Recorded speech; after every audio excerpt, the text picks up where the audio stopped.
This video is going to be all about practicing. I'm going to be talking about effective strategies to make the most use of your practice time. And I'm going to demonstrate an ineffective, or I should say thoughtless way of practicing, and then we're going to talk about it. I'm just going to play a little excerpt from Ode to Joy. It's a very popular tune from Beethoven's Ninth Symphony. Many of you probably already know it, and I just want you to, I'm going to play this several times, and I want you to see if you can recognize what I'm doing that's maybe not the best strategy.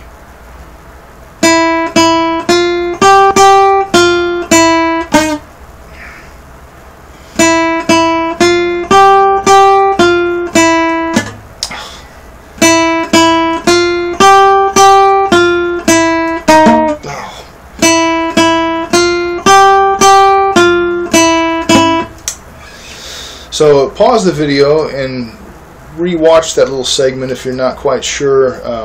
But before we go on, I want you to just stop and think about what you noticed that I was doing every time that maybe wasn't yielding positive results. So if you already paused the video and went back and listened again, then you probably noticed that I always started from the beginning every single time. I started from playing the first 4 notes and kept on going from there. And I kept on making a mistake at that same spot every single time, but yet I always went back and played from the beginning every time. When you think about it, it kind of doesn't make sense to do that, because I didn't have any problem with the first 5 notes. Actually, I'm sorry, the first 7 notes. 1, 2, 3, 4, 5, 6, 7. It was right on the 8th note that I had I kept on running into trouble and making the same mistake every time. So when you think about it, rather than going from the beginning every time, it makes more sense to isolate the problem area and work on just that problem area. In the music world, we call that woodshedding.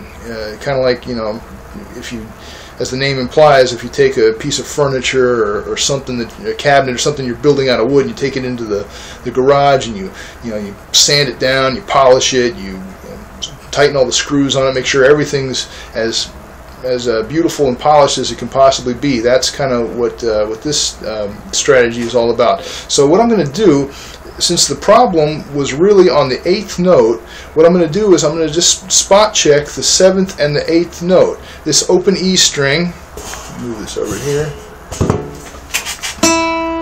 and the D note that's on the 3rd fret of the B string. I'm just going to play those 2 notes over and over again.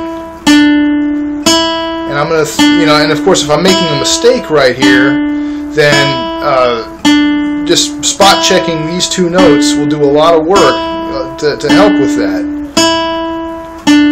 Okay, so after I've done that a few times, maybe you want to backtrack to the beginning of the 2nd measure, which starts right here on this G note and descends all the way to that D note. Alright, so I spot checked the 7th and the 8th notes, and now I'm going to spot check the whole 2nd measure and do that 5-6 times in a row with no mistakes. Usually if you can play a passage 5 to 6 times in a row without making any mistakes, and there's a pretty good chance that it wasn't a fluke, that you actually have corrected the problem, and it won't be. It doesn't mean you won't ever make that same mistake again. It just means that you've taken positive steps toward correcting that problem. Then you can go back to the beginning again, and then continue.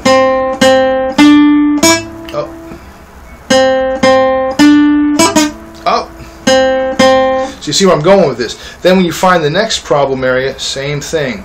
Isolate that one little area. If it's just 1 note or 2 notes or however many notes it is, better, the smaller the better. I mean, really, find the problem, the part that's really just the problem, and work on only that. It doesn't make sense to keep going back to the beginning, especially if the problem doesn't even come up till several measures into the piece, then you're wasting more and more time going back to the beginning every time.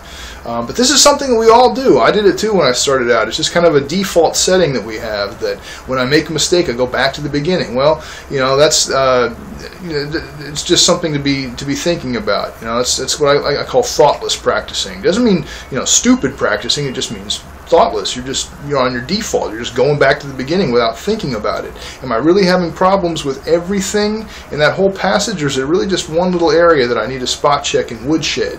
So very important strategy, and you'll make infinitely better use of your practicing time employing the woodshedding technique. Again, it's not just about how much the quantity of time you put into your practice, but the quality too. So think about that the next time you're working on anything, whether it's a riff or a lick or a classical solo or a part of a larger multi-movement piece, whatever it is. You can't go wrong with woodshedding.